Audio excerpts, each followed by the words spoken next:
All right, I'll try that one again. If anybody is still enjoying a great conversation back at the coffee bar, I'd invite you to come and take a seat before we start our panel.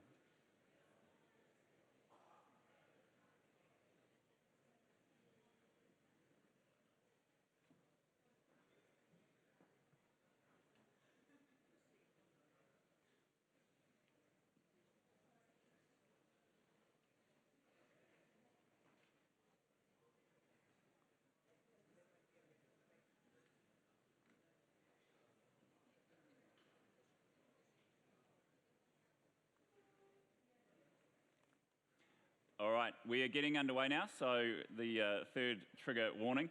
So I will invite our panellists out for our second to last panel on climate and weather, and then we will get underway. So panellists, if you want to come out.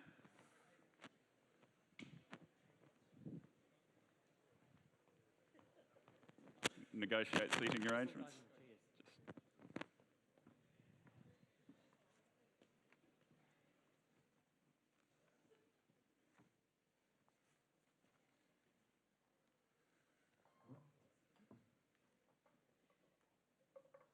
And can I get an iPad up here too? Just on the table there. Oh, thanks. Is this for me?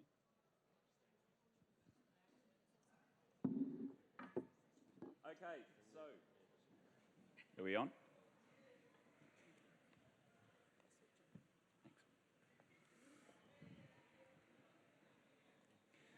So the panel on climate and weather. So we have this discussion at a really interesting time.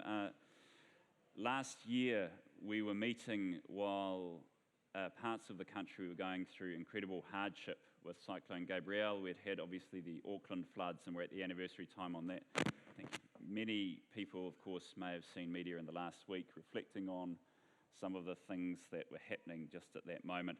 We've got some incredible panellists here on stage. So Professor Dave Frame from University of Canterbury, an expert in climate science and a leader of many research projects that deal with extreme weather events and climate change.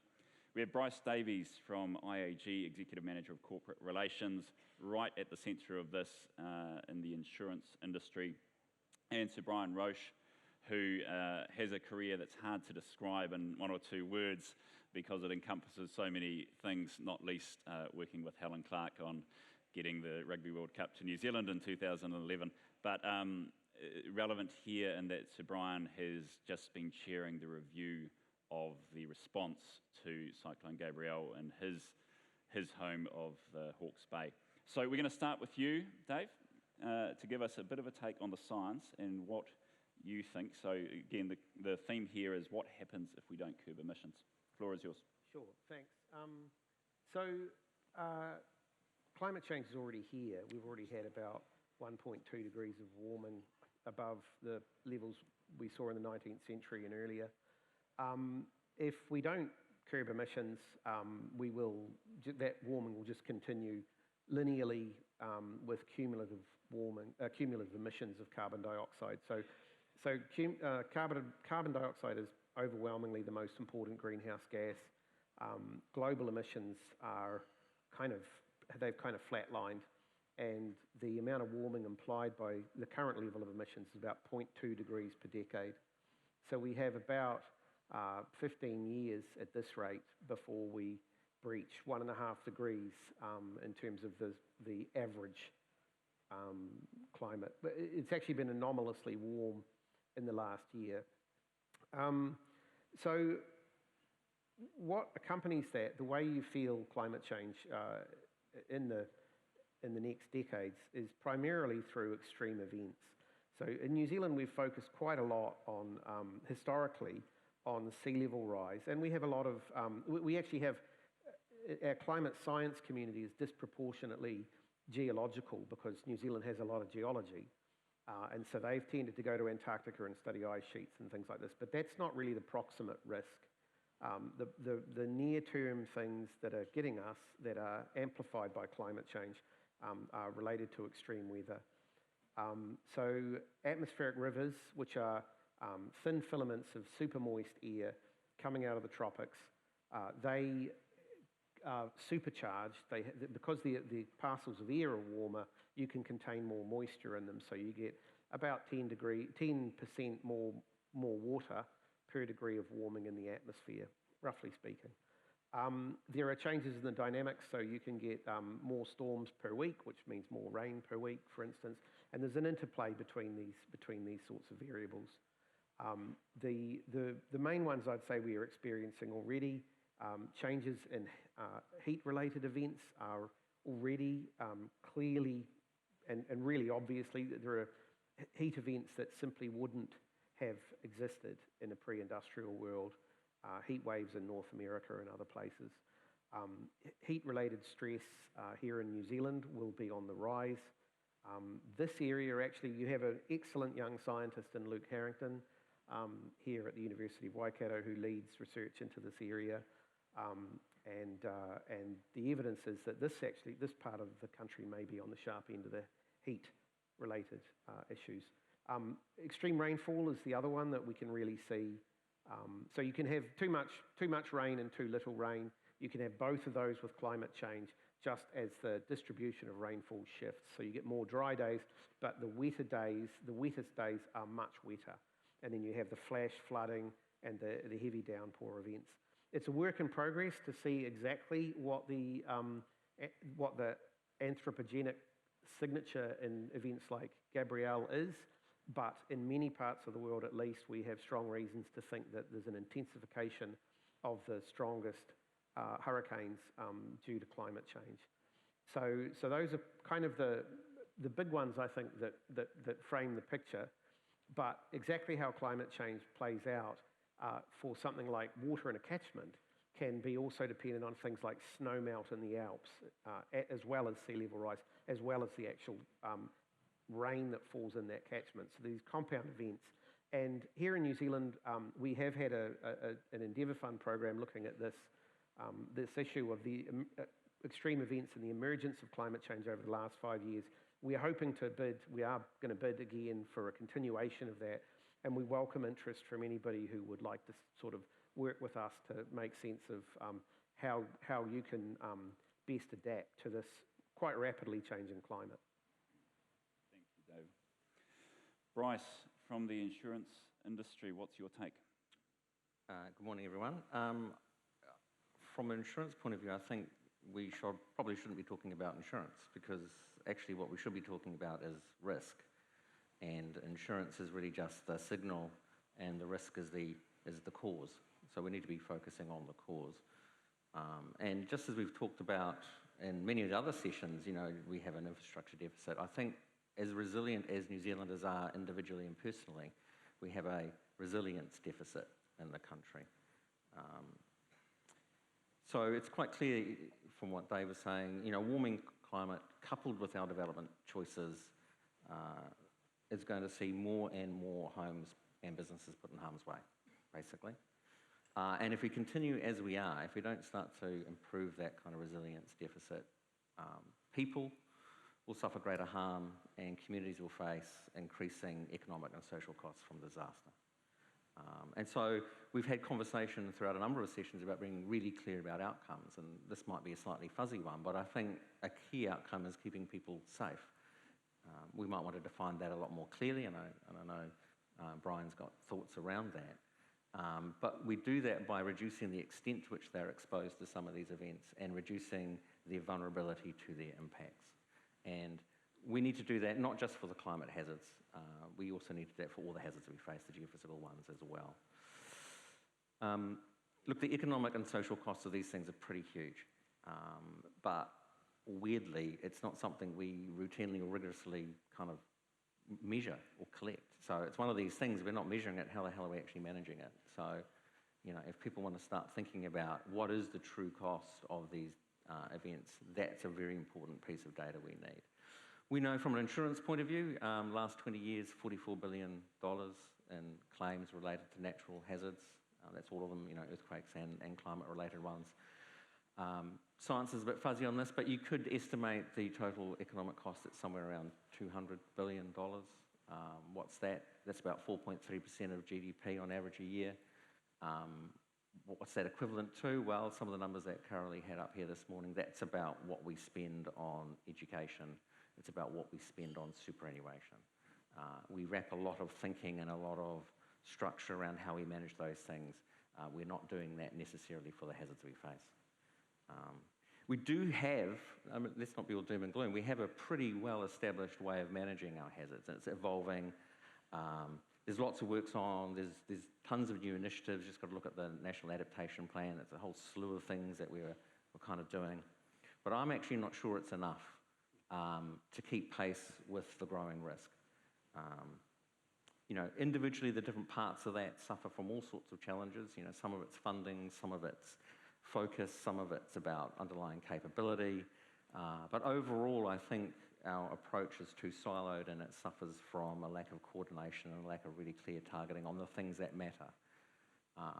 And I think another theme here is about, you know, we need to be much more specific about need, about outcome, about where the investment is. And this is a space where we can do that, and we can do that quite easily. As an insurer, our job is pricing risk. You know, we measure it, we can put a number on it, and I think that helps us make decisions in the way we manage our business, but it's data that can help the country make better decisions about where it invests. And I believe that while everyone agrees that managing these hazards is really important, I just don't think we kind of agree it's important enough to make the decisions to make a difference. Because we kind of, and I think there's an attitudinal issue here. We kind of oscillate between surprise and shock when events occur and complacency when they don't. And we're almost fatalistic at times about this, which leads us to emphasize, you know, response, readiness and response. And we don't pay enough attention, I think, Brian, you'll probably talk about this, about the recovery side of things, and we don't pay enough attention to the risk reduction side of things. So we need to put some bookends on our standard approach. And I think, if you ask me what we need to do, I think activities needed in 4 areas. It's around leadership, it's around knowledge, it's around investment, it's around practices. You know, we need to increase accountability for the risk reduction, improve how we measure and target it, increase our investment in the infrastructure we need to kind of protect communities, increase the investment and better target the science we do to understand these hazards.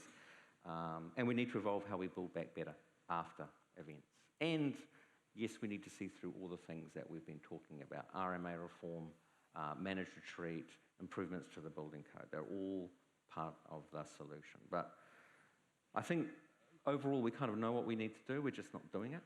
And so for me, that makes the leadership component of this the most important.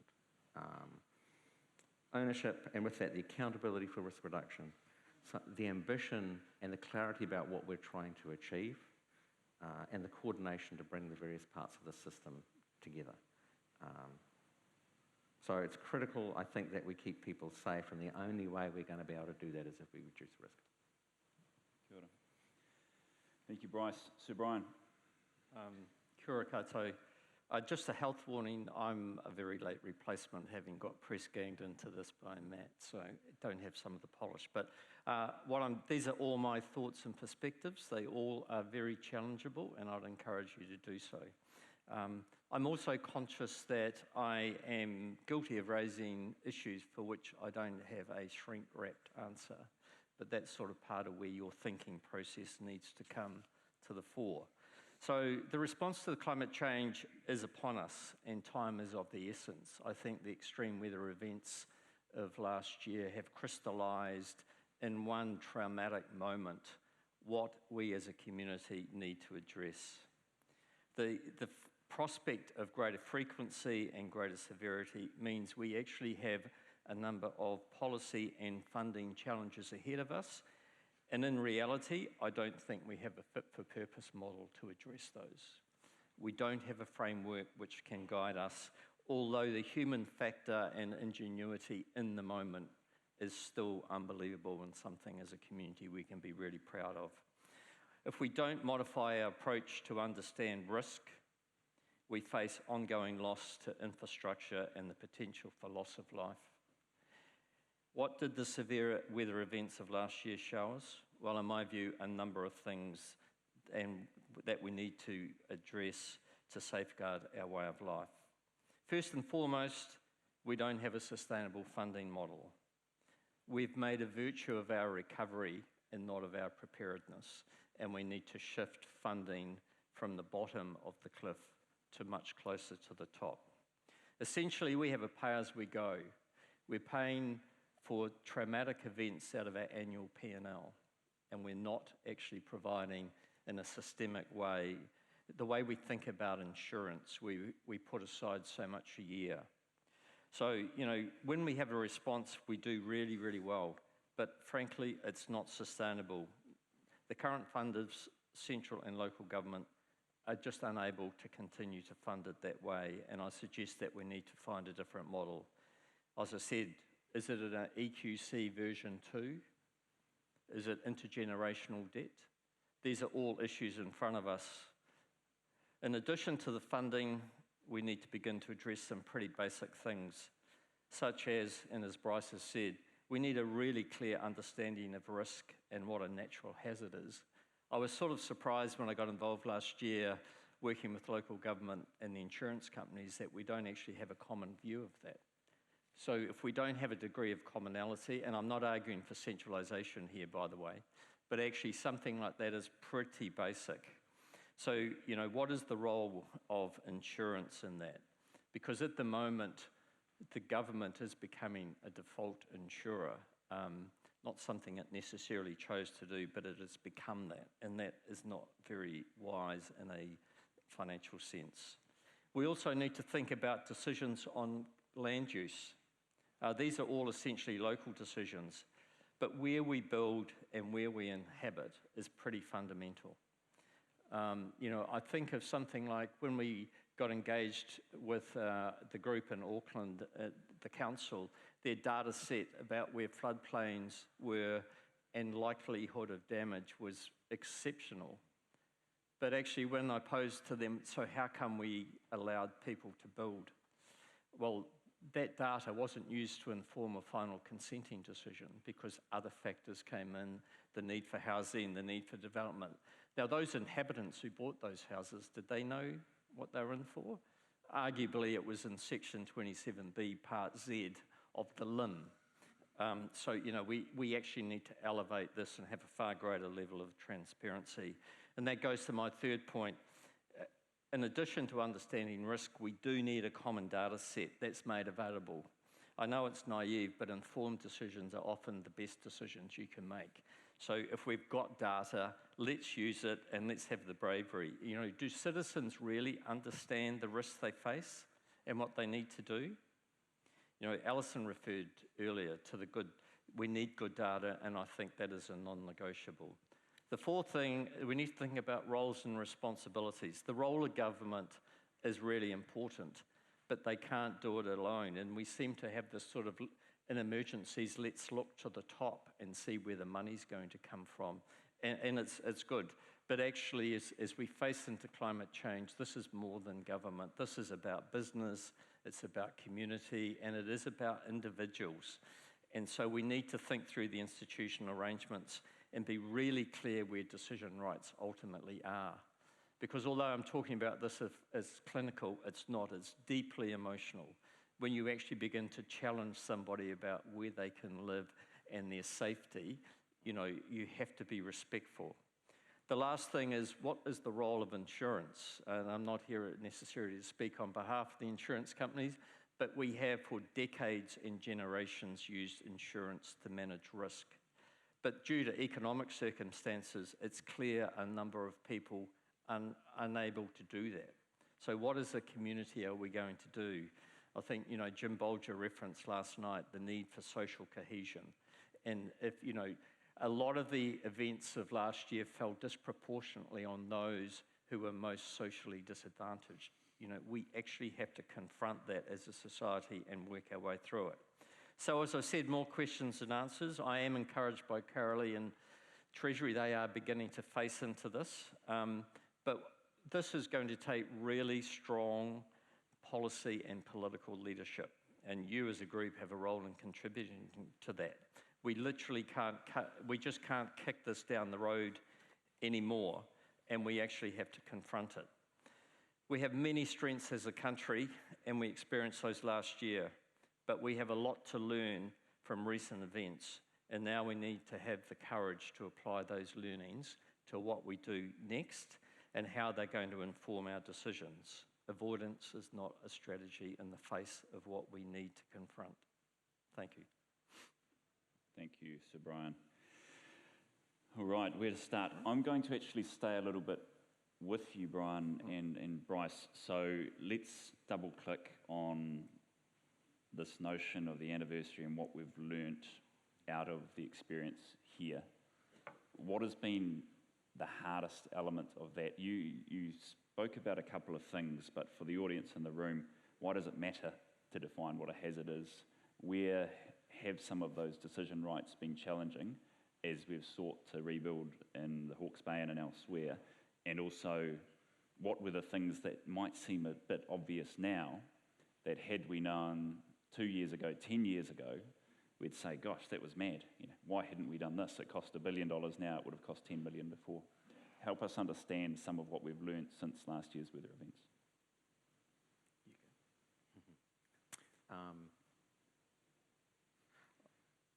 Look, I think we learnt again the lesson of how tragic these things can be. I think we can't avoid that issue. We saw, like in the West Coast and with Westport, repeated flooding. These things are deeply traumatic, and I think we need to learn that lesson because repeat events are corrosive, not only on the community, on its economy, but on the people themselves. So, let's not, that's not a new lesson, but that's a lesson we have to remember and take with us because at the end of the day, this is about people. I think another thing we need to kind of take out of this is this sense that these things are unexpected or shocking or surprising. These things do happen, they can happen. There's massive volatility that already exists within our climate, within our hazards. And so as rare and as shocking as these events are, they were easily expected, right? So we know these things can happen, and so we really should be planning for these things. And so some of what we saw there was just the result that it just exceeded design standards in a way. The Hawke's Bay had paid a lot of really great attention to their flood management. It just got whacked by an exceptional event, a bigger event than perhaps they had designed for. So I think there's an interesting lesson in that about, well, what are we designing for? And I think that's kind of come out of this for us. We need to be much, much clearer about what's the level of safety we actually need and want to design for. And I think that's where what you're saying, Sir Brian, about how do we start to bring these different perspectives together to have a common view about what we will work towards in terms of levels of safety, levels of design, where we build houses, what performance we build our flood levees to. That's a lesson we need to take out of this. Thank you, and there's a very interesting interplay with infrastructure here, which I'm going to come back to in a minute. So Brian, what did you learn? Well, I learnt human beings are incredibly resilient and do great things. So, none of my comments are criticisms of that. But, what Bryce said, a lot of what happened was probably able to be foreseen if we wanted to be really clinical about it, because it had actually happened before, years ago. And so, we've got into a virtuous cycle where we probably assume once in our lifetime one of these events might happen. We'll just rebuild and then we'll be okay for 50 or 60 years. That's not going to be the reality of our future. So we actually have to design with a quite different climatic thing ahead of us. And I think in respect of climate change, we spend a lot of time thinking about sea level rise, and I'm not for one moment suggesting it's not important, but actually the really important thing is water management and catchment. That's where we got. And so on the very first discussion we had, it sounds a bit novel, but we actually facilitated a session between the insurance companies and local authorities in Hawke's Bay to actually begin to try and converge over what hazard and risk look like. And it was really high convergence, but that had never happened. and you think, well,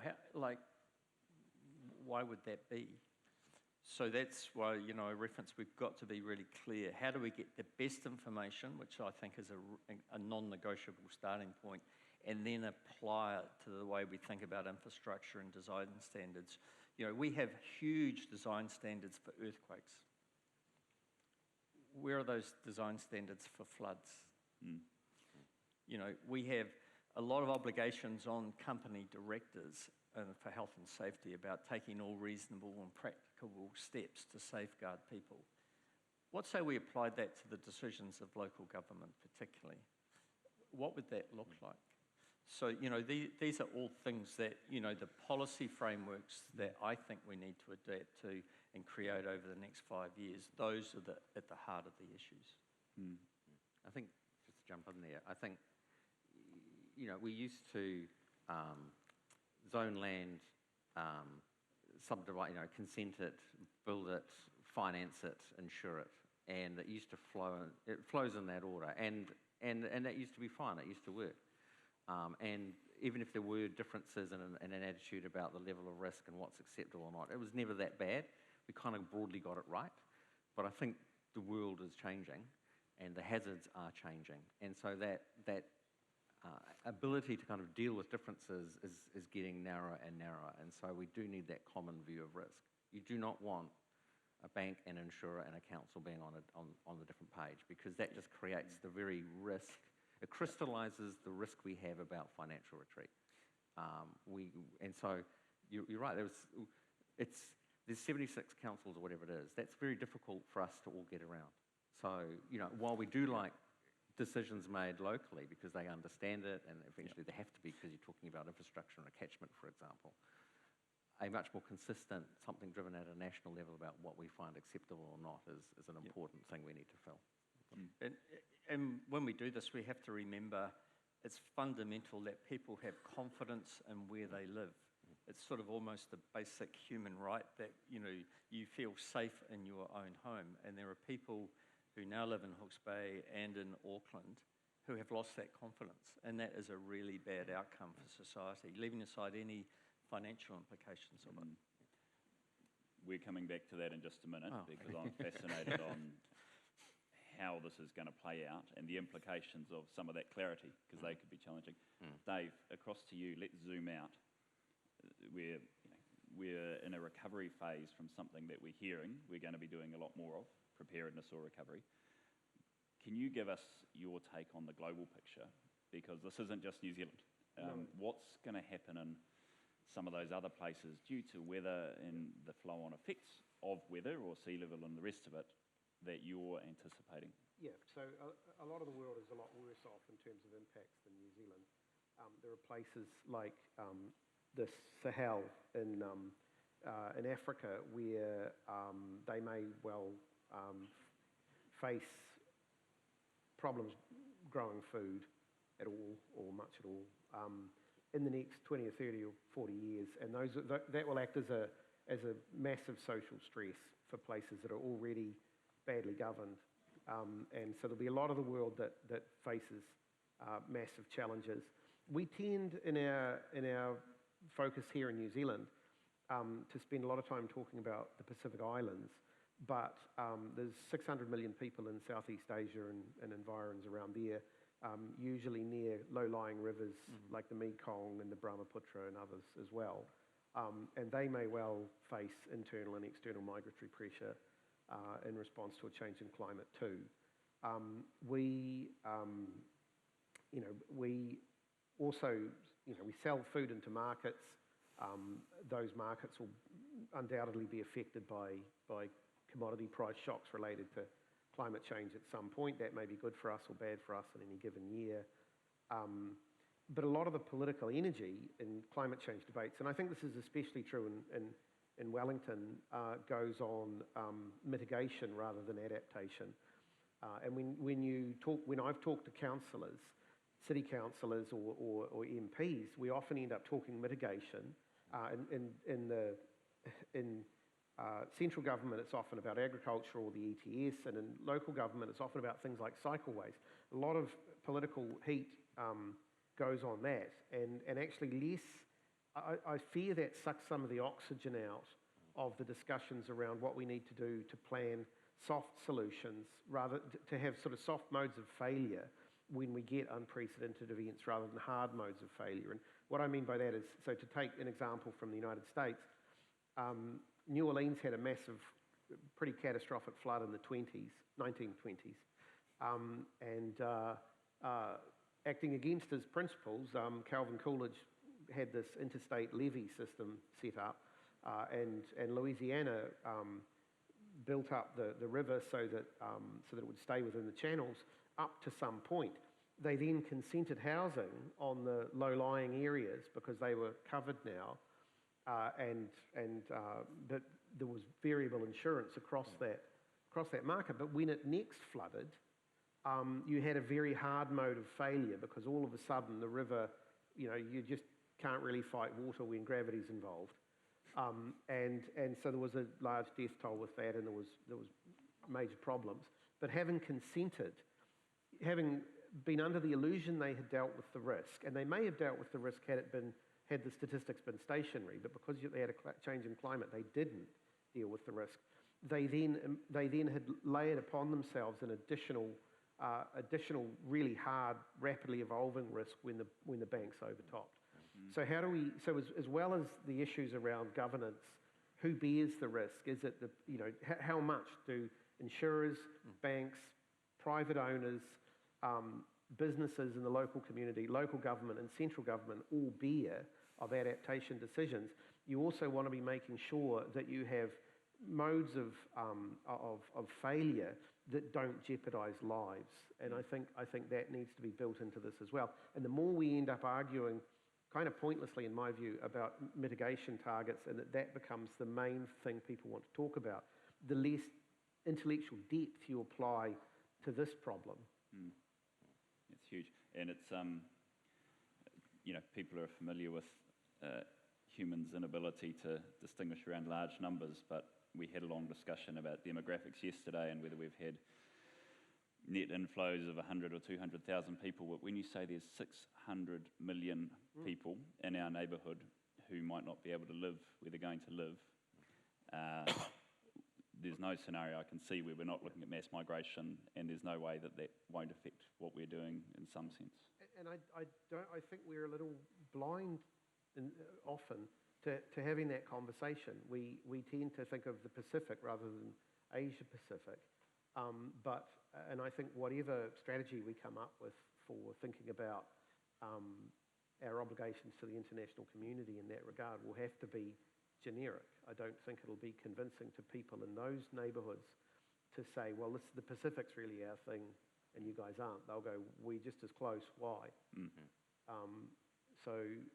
But hard infrastructure is not the only, I'm going to be a real ray of sunshine here. Hard infrastructure is not the only thing going on. So there was a heat wave in the summer of 2003 in Europe where there were 80,000 or something like that excess deaths, epidemiologically speaking, which means that the deaths were brought forward by a year, mostly elderly people. And it was a really anomalously hot summer. And it would have been a 1 in 250-year event in a pre-industrial climate or something like that. By the 2040s, that'll be a 1 in 2-year event.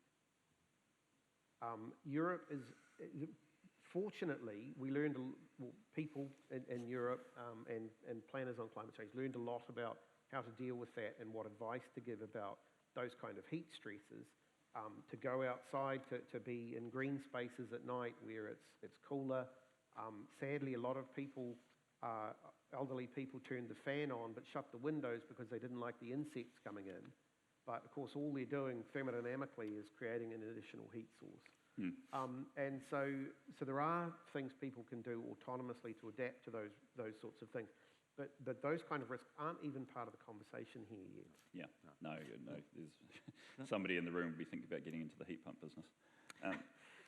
Can I just comment that something David just said, the reference to 1 in 250, is that was something that became really clear in Hawke's Bay. Is when people hear 1 in 100 years, they think it is 1 in 100 years, they don't think of it as frequency. And even, I mean, it sounds really, really basic, but we need to talk much more. The frequency of these things, they'll be much more frequent. They won't be 100 years, so that it's not beyond your lifetime, which I think has influenced us. And just and this notion that 1 in 100, anything beyond 1 in 100 means safe from a planning point of view, and anything below means watch out, is the wrong way to think about this, right?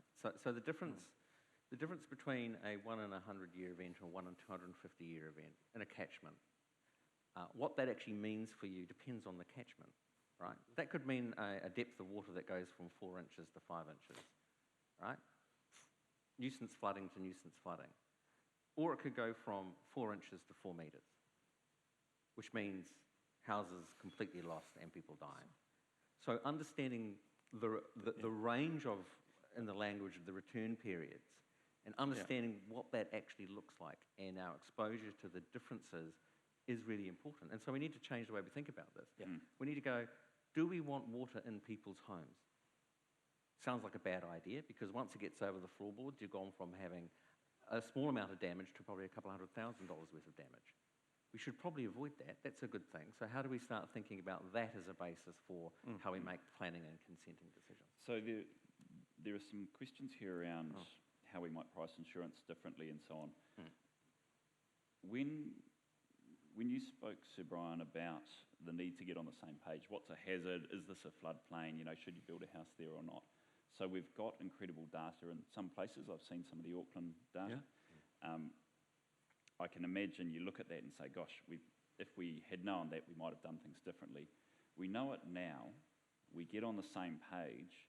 A homeowner finds out that they're in the floodplain or the water's going to channel down this way. Let's play that out. Okay, what's the average house price in Auckland? It's $1 million.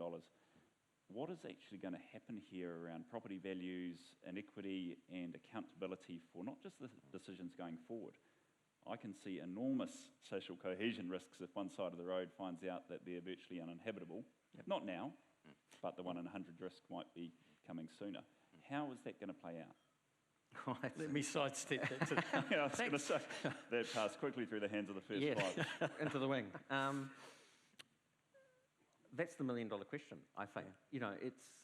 We're part of the Ministry for the Environment's working group on managed retreat, and this is one of the key questions. And this is why I think, having a more, we can't address this in a piecemeal way, right? We need to be thinking about how we get people out, how we start to manage these things, not just, we need to change some planning rules, we need to do more investment in infrastructure. We need to kind of think about this much more systemically so that we can have some of those answers up our sleeves. And there's different ideas that people have in terms of how you might do buy and lease back sort of thing, so you can start to kind of maintain people's value. But if we don't try and solve the problem in the right way, we're going to crystallise the very losses that we are worried about creating. I mean, I don't think we have an answer for that yet. There is no known answer at this point.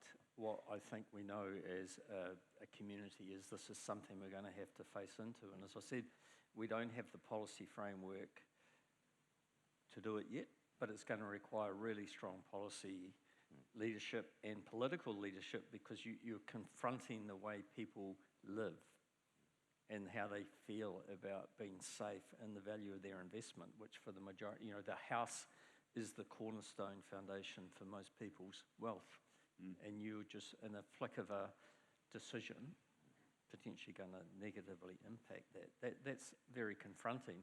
We do have we should have some optimism, because New Zealand has shown in the face of many things it has the ability to actually modify and adapt, and you've got to believe in that. And I personally do believe in that if people can have confidence, then we can move forward. But denying is where the problem is, where we think, it'll come right.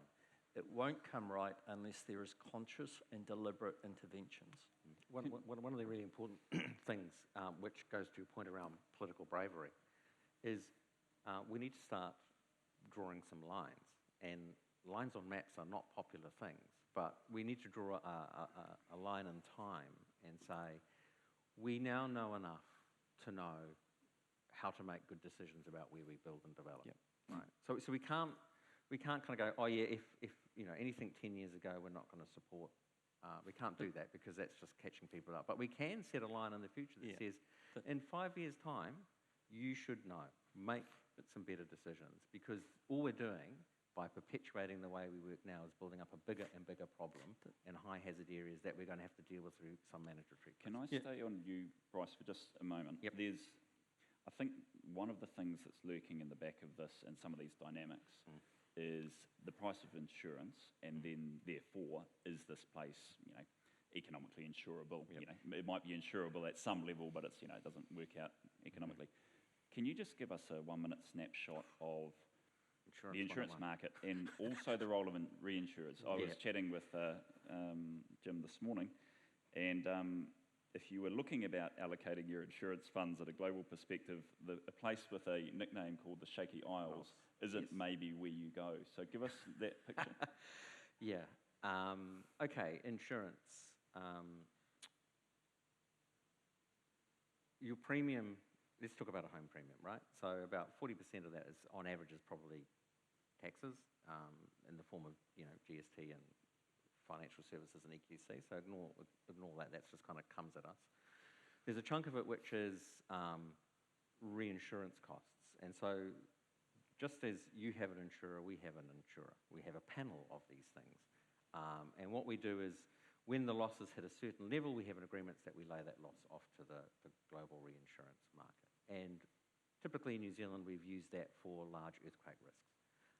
There is an element of that which is about climate risks, and that's becoming a more important part of it. But fundamentally, we have these things because earthquakes can cost us as a country tens of billions of dollars, and weather usually doesn't. Then we have the competitive premium, which is about the losses that we expect to incur and retain ourselves on our own P&L and balance sheet. And what we're thinking about there is, on an average year, what would we expect to be paying to out in your claims? And so we've got models, we've got data, we've got experience that helps inform that, and then we've got our operating costs. So a lot of what we're doing is just pricing the risk that we're expecting to see on an annual basis. The reinsurance market's really interesting, and your point about this. Traditionally,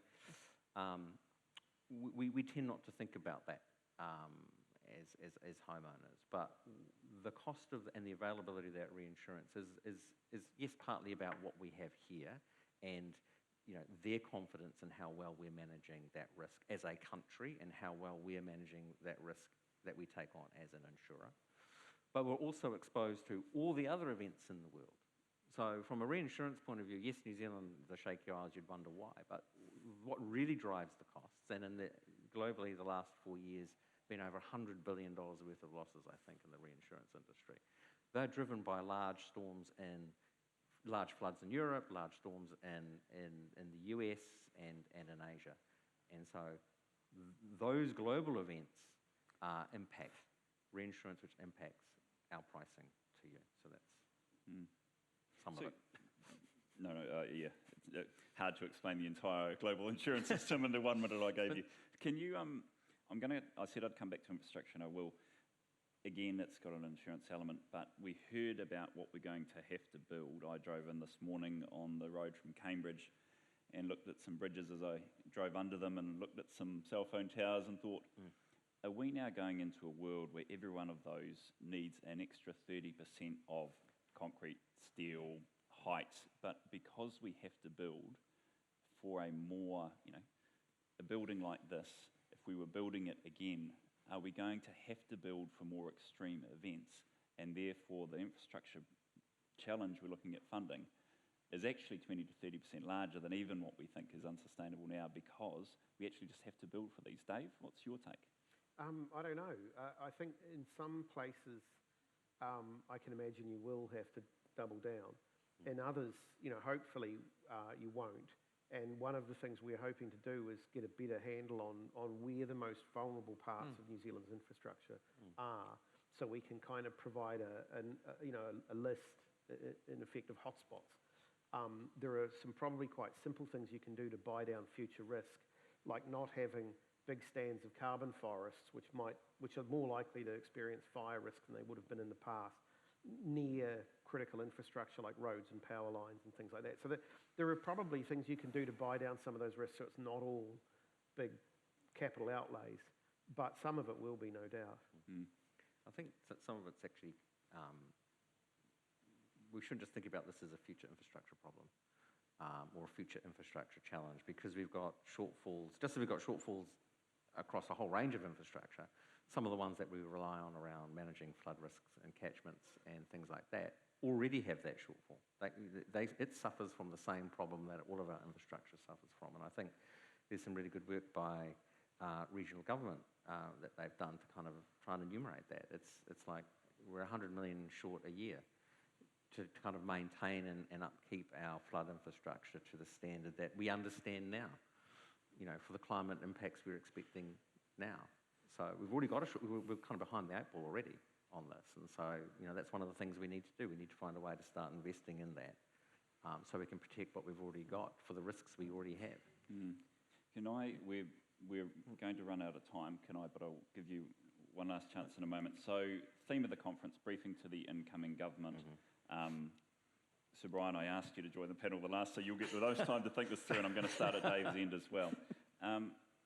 What would you like to see over, and I won't call it this government, it's over the next 2-3 terms of government, what, Dave, would you like to see if we were on the stage again in 9 years' time, 6 years' time? What do you want to look back on? I'd like to think we can get a coherent assessment of how extremes are changing. I'd like to think that we would be better able to understand and manage the political dynamics, because it is a game of kind of risk hot potato. Mm. And the unique thing that central government can do is set the rules for all the other players. So I think if we understand those dynamics and we manage them at multiple layers, that would be a step in the right direction. I think one of the problems with drawing lines on maps is that the science people go and talk to mid-level council people. Mid-level council people do their thing, and then it gets blocked at the political level above that. So understanding those dynamics and creating decision-making systems that are more able to deal with this kind of rapidly evolving problem would be my main thing. Thank you. Bryce? I think it comes back to what I was saying before. Managing these risks is kind of a horizontal problem that at the moment we're trying to solve through a whole bunch of verticals, right? We have some governance stuff, we have some science stuff that we throw at it, we have some land use planning stuff and some infrastructure and some emergency management, and we kind of have all these silos trying to solve this horizontal problem. And surprise, surprise, it's not working as well as it needs to. So the thing that I think we actually need is the leadership to wrap around that. There are multiple ministers with responsibility here. I would like to see one minister with responsibility for this. Senior kitchen cabinet minister that's going to put their arms around this and actually drive solutions. If we start to do things like that and have an agency that's going to coordinate, have a clear strategy around this, some of those basic governance stuff will start to drive a lot of the change that we need. That's the big kind of strategic ask. There's a laundry list of more specific ones, but I'll leave it there. No,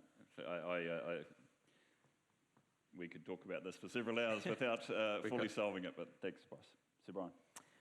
Yeah, my advice would be, this all feels a bit overwhelming, and it's not. You have to break this down into some component part with a degree of alignment.